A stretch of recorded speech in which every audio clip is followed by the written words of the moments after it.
My Hero Academia, All Grown Up. Chapter 27. All eyes were centered on a somewhat nervous brunette in the morning briefing meeting, and she could feel it. She'd shown up extra early that morning because her nerves hadn't let her sleep the night before. Daytime heroes had been trickling in for the last 15 minutes, but nobody had said a word to her as she sat in her usual spot. There she is. Uraraka had been looking at her hands when a masculine voice jolted her and drew her attention to the door. Kirishima. She beamed at him as his name was said with a relieved note. The redhead strode across the room to meet her, and he pulled her into a crushing hug once she was on her feet. It's been so long that I forgot how awesome it is to see your face in the morning. The brunette giggled as she tried to untangle herself from him, but he held her firm. It's nice to see you too. Let's have a look at you. He pulled away, but held her shoulders before he gave her a once-over. You look like you're ready to kick some ass. She laughed again and played with her fingers nervously. I feel like I'm ready. She swiped a lock of hair behind her ear and flushed.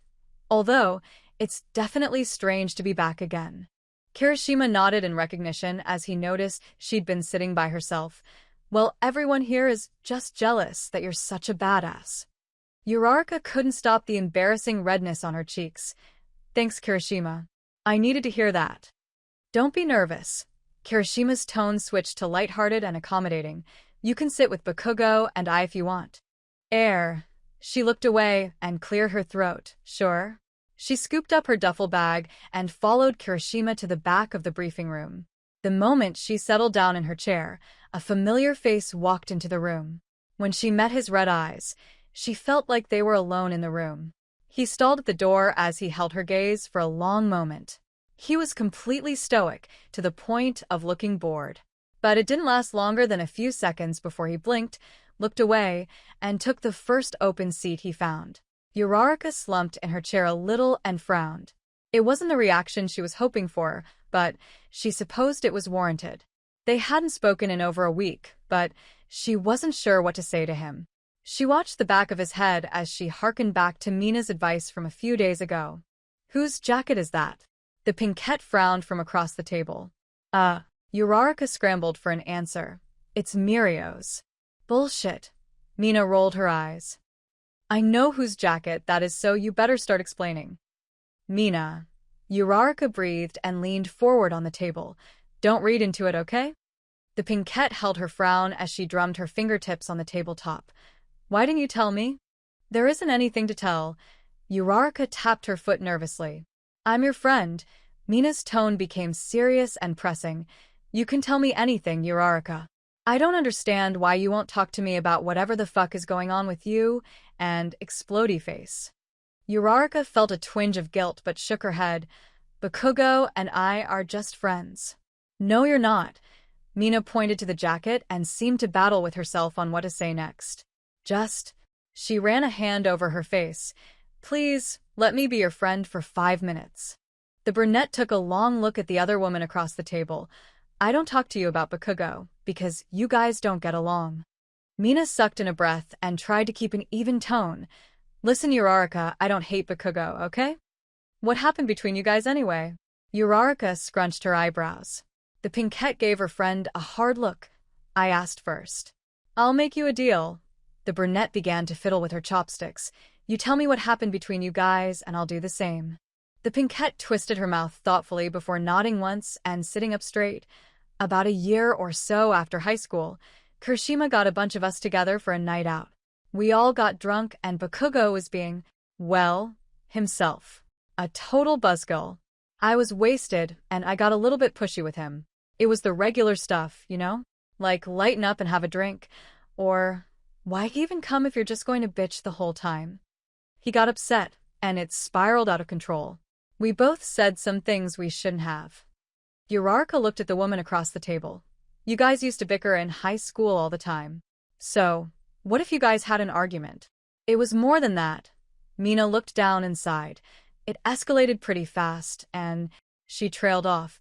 We just don't really get along much anymore, okay? The brunette sensed that her friend was uncomfortable. Mina. She reached across the table and put her hands over the pinkette's. You can tell me anything. The other woman looked up to meet Uraraka's gaze. Bakugou is an honest person, and he has enough pride to last a few lifetimes. He doesn't change his mind for anyone, and he's a huge asshole. She turned over her palms to take Uraraka's hands. So, I can't wrap my head around that fact that he's into you. Uraraka blinked but didn't reply. She knew Mina had more to say, but needed the time to sort it out in her mind. I get it, Mina huffed softly. He's like a sexy, broody, majorly successful hero with a chip on his shoulder.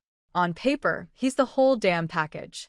But he's so obsessed with himself and beating Deku that I don't think this is a good idea for you. She squeezed the brunette's hands. What is it about him? Uraraka suddenly felt put on the spot, but she didn't waver. I don't know. That's ridiculous. Mina pouted and pulled her hands off the table. Mina.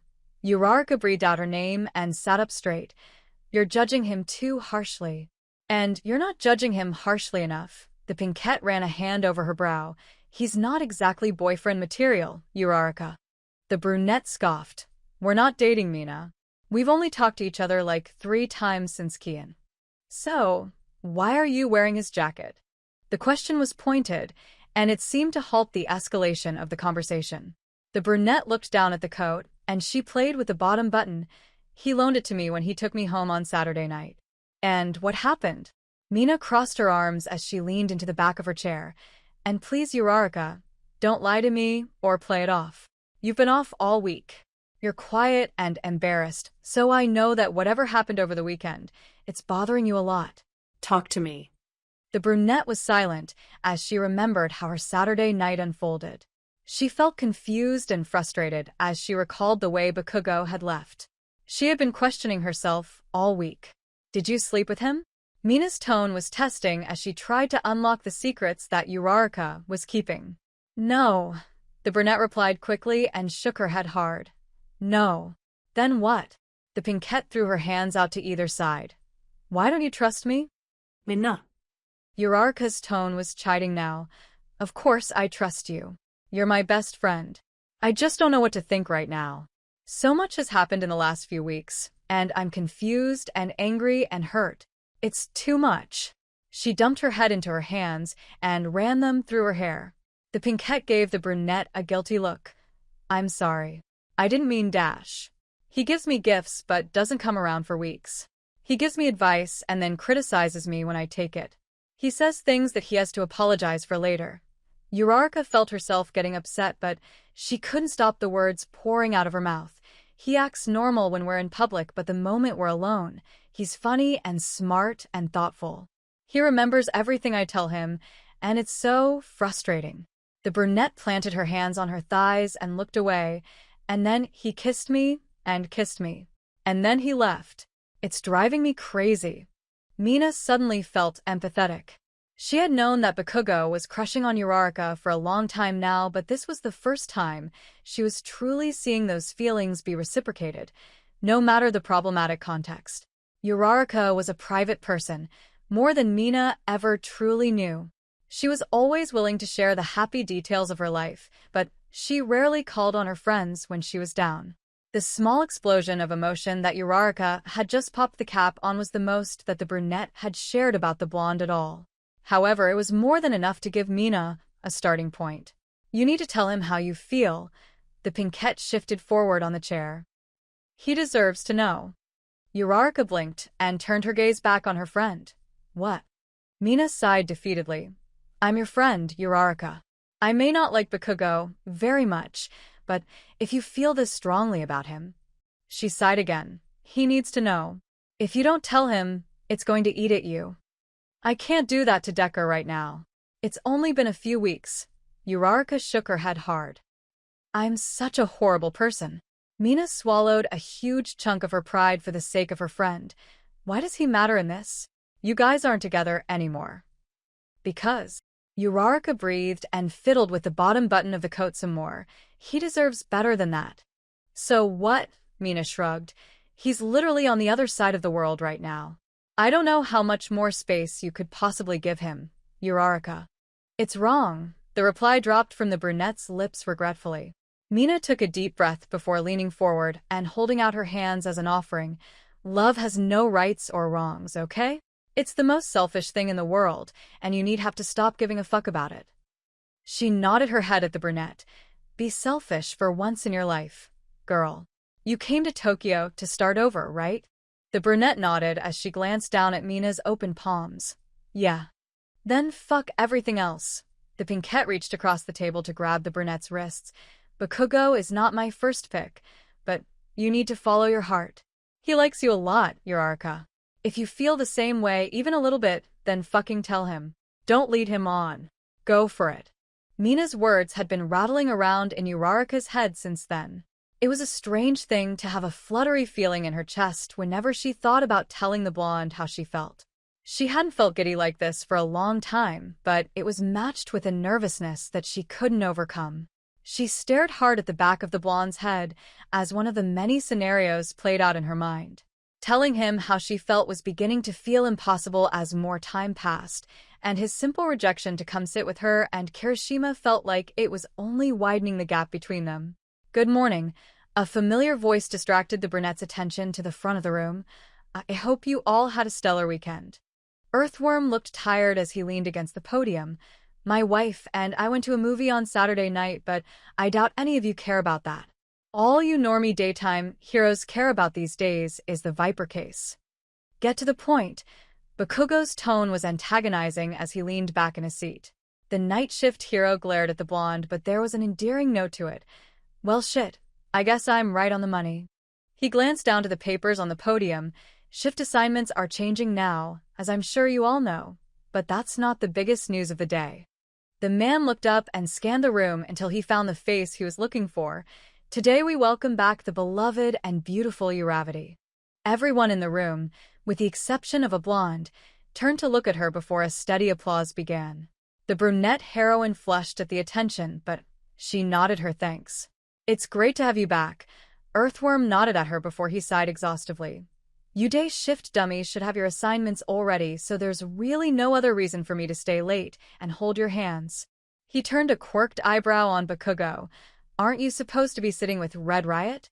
Teach. Bakugou spat and crossed his arms, choosing not to reply.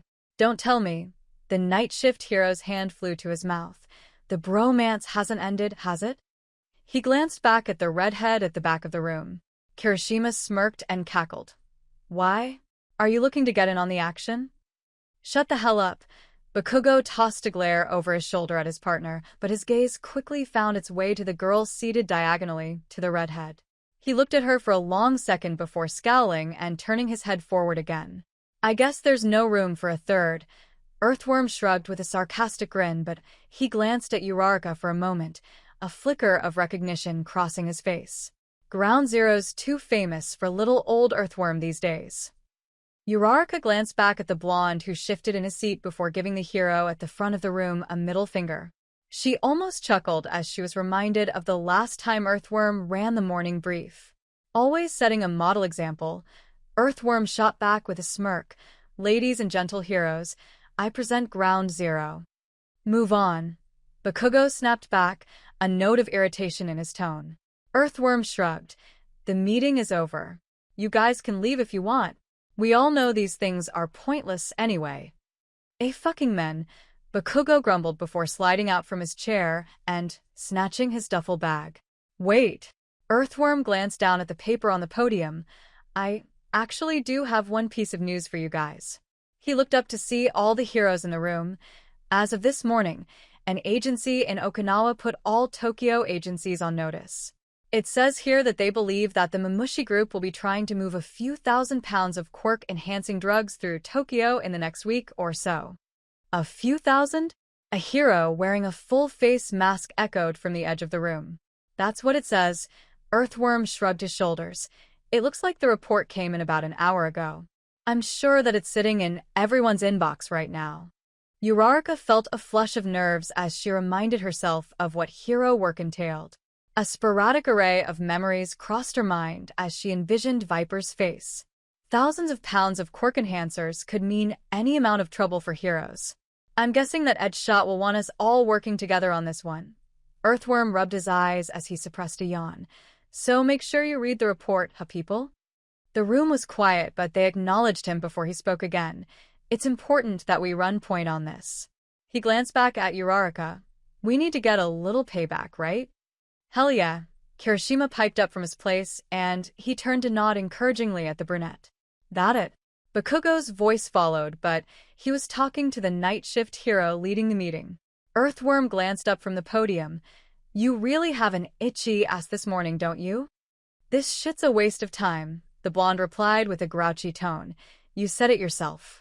Sure, whatever. Earthworm waved a hand and shook his head. I want to leave anyway.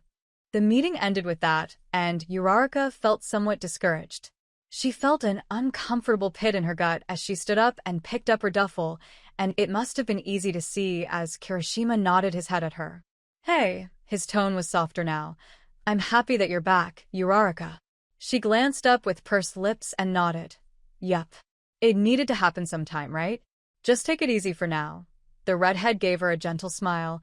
I know it's a little bit intimidating coming back, but you'll get back in the rhythm in no time. I know. Uraraka nodded despite how uncomfortable she felt. It's just going to take some getting used to. Kirishima nodded as they began toward the door. Looks like Bakugou's in a hurry this morning. He glanced down the hallway to see that the blonde had already disappeared. That bastard better have his shit together today. Uraraka didn't reply, but she desperately wanted to ask him to clarify. Oi. Kirishima glanced down at her as he leaned his shoulder on the wall of the hallway. Are you guys good? The brunette was taken aback at the question. What? You and him. The redhead nodded down the hallway toward the locker rooms. Bakugou. Yeah, of course. Uraraka was suddenly reminded of the pressure Mina had put her under a few days ago. Why wouldn't we? I'm just asking, Kirishima shrugged coolly. He's been a royal pain in my ass lately, and I just figured it had to do with the entire Kihin thing. Uraraka felt uneasy, so she tried to steer the conversation away from herself. I thought that you knew everything about Bakugou. Kirishima snorted sarcastically. Come on, Uraraka. I might be more perceptive than most, but even I have problems figuring out Bakugou from time to time. He's just one weird-ass dude. Well, we're good. Uraraka nodded a reassurance. He's Bakugou, so I'm sure whatever it is, it'll figure itself out. Kirishima watched as Uraraka stared down the emptying hallway, and a knowing smile tugged at his lips. You're probably right. I just wanted to make sure that whatever happened between you guys got figured out. Between us? Uraraka's attention turned back to the redhead. What do you mean? You know what I mean. Kirishima shrugged as he pulled away from the wall and moved to wander down the hallway. Bakugou stuff. Uraraka didn't get the opportunity to press any more than that before the redhead departed, tossing words of reassurance over his shoulder. It left her feeling somewhat confused, but only because she realized that Kirishima could be aware of more than he was letting on. Oh my. Uraraka grumbled to herself as she mindlessly made her way toward the women's locker room. It was still early, and she already knew she was in for one hell of a day. Novdi. Bakugou's shout came out smarmy as he aimed a grenadier and pulled the pin. The force alone rattled the entire block, but a dart of smoke gave way to the fact that the villain had avoided the attack. I'll cut him off. Kirishima's shout was heard despite the fact that the blonde couldn't see his partner through the gray air. Bakugou nodded in recognition before he felt stupid for doing it and tried to refocus. The blonde felt the ground shake and he heard a grunt to his left, causing him to turn his attention around the corner of a two-story building. He saw a swirl of smoke and knew that there was movement. I'm following up. Bakugou blasted himself above the smoky clouds and pinpointed the disruption within the smoke. He barely caught a glimpse of his partner in a grapple with the villain they were pursuing. Incoming. Kirishima heard the warning and released his hold on the villain before ducking away from the heat of Bakugou's blast, hardening himself further as a precaution. The moment that the blast subsided, the redhead whirled back around. Going in. Bakugou landed on the sidewalk with ease before he took off running toward the area that he'd just fried with an explosion. Backing. Kirishima heard the supporting response as he spotted a shadow moving in the clouds. Hold. Bakugou stopped in place and began working on a backup plan, just in case his partner couldn't pin down the target. He heard the muffles of combat and began to circle slowly, waiting for the call to action from Kirishima. All clear. Kirishima called as he smashed the villain's face into the concrete of the street. You're good to move in. Bakugou nosed his way through the dusty clouds of smoke until he found Kirishima with a knee dug into the back of a man laying face down. Fucking amateur. A waste of time. Kirishima frowned in response. He was selling corking drugs to middle schoolers, dude. Like I said, Bakugou squatted down near the villain's head before spitting on the ground. A fucking amateur. That fight was 10 minutes max, and now we're going to be stuck at the office until 8 doing paperwork on this piece of shit. Well, I'm happy that we caught him. Kirishima sniffed with a tone of superiority. One day that could be my kid that some dipshit like this is trying to sell to. Bakugou grunted humorously. Might want to find a girlfriend first, jackass. I'm working on it. Kirishima shot the blonde a look, and you're one to talk. Don't fucking start with that shit. Bakugou stood up and turned his back to his partner. I don't want to hear it. Kirishima didn't press any harder as he worked on pulling his handcuffs from his utility belt. Are you going to radio in, or do I have to do that too? Bakugou tossed an annoyed look over his shoulder. Just because you made the arrest doesn't mean I didn't do all the fucking work. He scowled as he pulled his radio from his waist and brought it to his lips. This is ground zero. I have a 44-8 to report on the corner of... He glanced around and released the button. Where the fuck are we? There should be a street sign over there. Kirishima nodded to his right as the clouds of smoke began to clear. Bakugou grunted before wandering off and radioing in their location. He stood around for a moment as he watched Kirishima seat the cuffed villain on the curb. At least we have something to do on patrol these days. Kirishima dusted his hands off and nodded at the blonde. A few weeks ago, I was wondering if it was possible that we'd be out of a job. We're never out of work. Bakugou snapped back harshly as he wandered back toward the villain and his partner. There's always an ass that needs to be kicked in this fucking city. Kirishima stretched his hands over his heads and chuckled. And I'm sure you do it for free. He sighed contentedly as his arms fell back to his sides. You seem like you're back on your game, dude. Did you work out your shit with uraraka? Teach. Bakugou grunted with a note of sarcasm. I'll take that as a no. The redhead began rifling through the pockets of their villain before pulling out a wallet. You really should do that, dude. She was upset in the meeting this morning. Like I give a shit.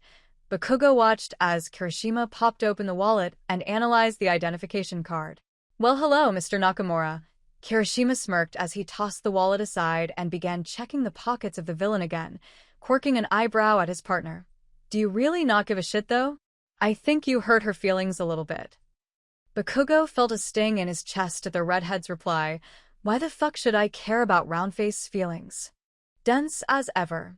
Kirishima grumbled half to himself as he dug out a small black baggie in the lower pocket of the villain's cargo pants. He stood upright, pulled it open, and grinned. Bingo. We've got some corking drugs. He circled around to stand in front of the villain, waving the bag around. I have to know, man. Did you dip into your own supply when we saw you? The villain spit on Kirishima's shoes. Fuck you, hero trash. Now. Kirishima tut-tutted him. Is that any way to speak to the hero that bested you? When no response came, Bakugou sauntered over to stand beside his counterpart. Of course he fucking did. He kicked at the villain's feet.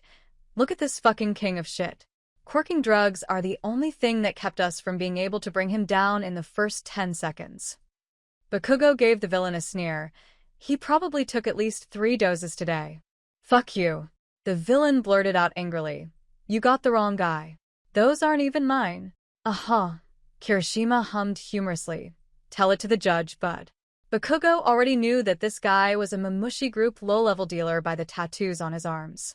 It was almost a waste of their time to bring him in based on the fact that this villain wouldn't be able to offer anything concrete to help the Viper case. What a fucking waste of energy. Kirishima shrugged as he set the pill bag down beside the wallet. We got a bad guy off the street. It's a good day, man. Teach. Bakugou jerked his head and looked away. The sooner we find Viper, the better.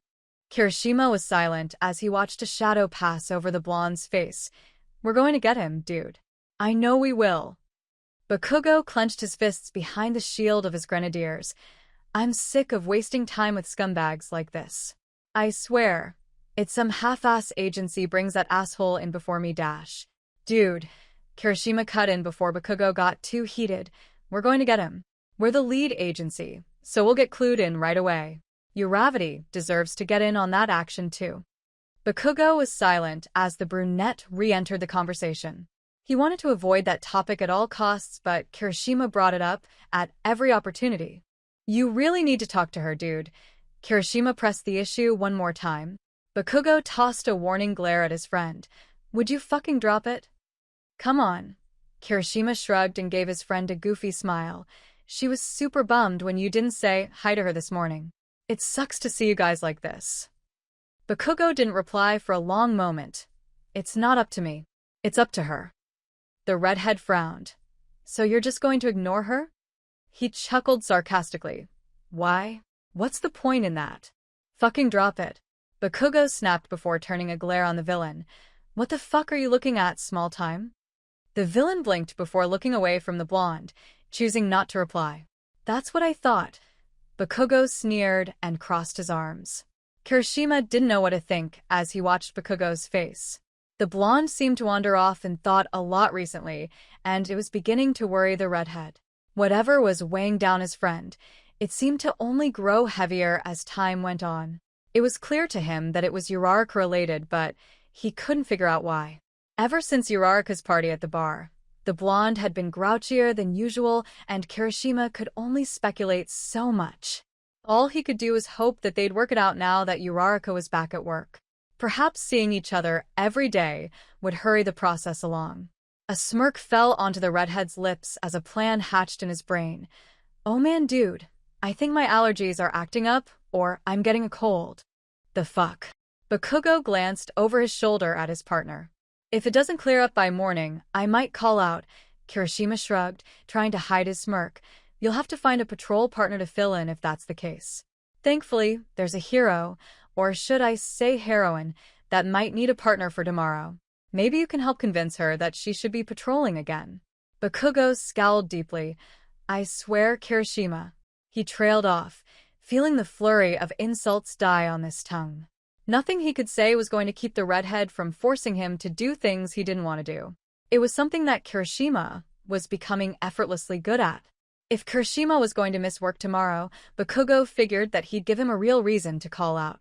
Perhaps strangulation would fit that bill. So that's it for today. If you liked the video, leave a like, subscribe, and activate the notification bell. And if you want to contribute to the entire story being illustrated, just read the information in the description below.